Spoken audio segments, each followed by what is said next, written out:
Assalamualaikum warahmatullahi wabarakatuh. Kepada yang terhormat Bapak Moholid Wardi MHI selaku dosen akhlak tasawuf. Di sini saya akan menjelaskan tentang penyakit hati dan obatnya. Pertama, pengertian penyakit hati. Penyakit hati adalah perasaan tidak enak yang muncul pada diri manusia sehingga menyebabkan hatinya tidak terasa tenang, gelisah, dan was-was. Selanjutnya, gejala dan ciri-ciri penyakit hati. Gejala dan ciri-ciri penyakit hati yaitu awal yang menyertai sebelum munculnya rasa sakit yang ada pada diri si penderita. Gejala dan ciri-ciri penyakit hati ada 5. Yang pertama, sulit mengendalikan nafsu, yaitu sulitnya manusia mengendalikan nafsunya sendiri. Karena pada saat itu nafsu itu tidak stabil dan akan mengakibatkan pada hal yang buruk. Manusia diturunkan ke bumi dibekali 3 nafsu. Yang pertama, nafsu lawamah, yaitu nafsu di antara kebaikan dan keburukan. Kedua, nafsu amarah, yaitu nafsu yang bercondong pada perbuatan buruk. Ketiga, nafsu mutmainnah, yaitu nafsu berkeinginan yang bersih dari keburukan. Kedua, suka mengeluh. Pada dasarnya, mengeluh adalah ketidakpuasan hati dalam menerima apa yang didapatkan dibandingkan apa yang telah dia lakukan dengan usahanya sendiri. Ketiga, tidak sabar dengan proses. Setiap kejadian pasti ada sebabnya. Tidak mungkin sesuatu yang terjadi tidak ada sebab yang mendahuluinya. Demikian yang disebut sunatullah yang biasa kita kenal dengan hukum kausalitas. Suka tidak suka, ya begitulah hukum yang ditetapkannya. Manusia hanya bisa menjalaninya saja. Keempat, maunya enak, tidak mau susah. Tidak ada yang gratis di dunia ini.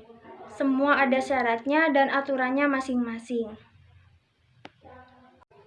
Kelima, tidak senang pada guru. Barang siapa yang menolak ke jalan kebajikan yang ditunjukkan oleh seseorang, sesungguhnya ia telah terkena virus penyakit hati. Menurut ahlul sufah, seseorang yang lagi sakit hatinya, ia cenderung tidak akan mendengarkan nasihat siapapun, baik itu dari orang tuanya, sahabatnya, guru, atau kekasihnya sekalipun. Selanjutnya, macam-macam penyakit hati. Yang pertama, lalai. Kata dari lalai adalah kurang hati-hati. Lalai merupakan penyakit yang keras yang membuat seseorang kehilangan tujuannya dan menghabiskan energinya. Kedua, sombong. Sombong adalah tingkah laku atau sifat yang memuji, mengagungkan, dan membesarkan diri sendiri sebagai di atas dari segala-galanya dari orang lain.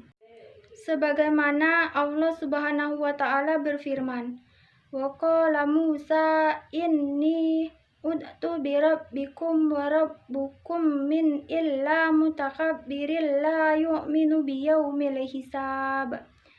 Artinya, dan Musa berkata, "Sesungguhnya aku berlindung kepada Tuhanku dan Tuhanmu dari setiap orang yang menyombongkan, tidak beriman kepada hari perhitungan." Yang ketiga, riya. Kata dasar riya yaitu ar-ru'yah, yang artinya memancing perhatian orang lain agar dinilai sebagai orang baik. Riya merupakan salah satu sifat tercela yang harus dibuang jauh-jauh dalam jiwa kaum muslim, karena riya dapat menggugurkan amal ibadah kita. Adapun sifat riya dalam beberapa bentuk kegiatan. Yang pertama, riya dalam beribadah. Kedua, riya dalam berbagai kegiatan. Ketiga, riya dalam bersedekah. 4, riya dalam berpakaian. Yang keempat, dengki. Dengki adalah membenci kenikmatan yang Allah berikan kepada orang lain dan ingin agar kenikmatan itu hilang dari orang tersebut. Barang siapa yang membenci nikmat dan ingin menghilangkan kenikmatan orang itu, maka orang tersebut termasuk yang hasad. Hasad merupakan penyakit jiwa yang berbahaya dan sangat berpengaruh bagi hubungan sosial manusia. Kelima, ghibah. An-Nawawi menjelaskan bahwa ghibah adalah menuturkan keburukan orang lain, baik yang dibicarakannya itu badannya, orang tuanya, akhlaknya, agamanya, dirinya, atau yang lainnya. Al-Qahtani menuturkan beberapa sebab perbuatan ghibah. Yang pertama, melampiaskan kebenciannya. Kedua, menganggap remeh orang lain. Ketiga, dengki kepada seseorang. Yang keenam, ada kufur. Ketujuh, ada syirik. Kedelapan, ada nafik atau munafik. Selanjutnya, obat-obat penyakit hati. Yang pertama, berpuasa sunnah. Kedua, mendirikan sholat malam. Ketiga, berkumpul dengan orang-orang soleh.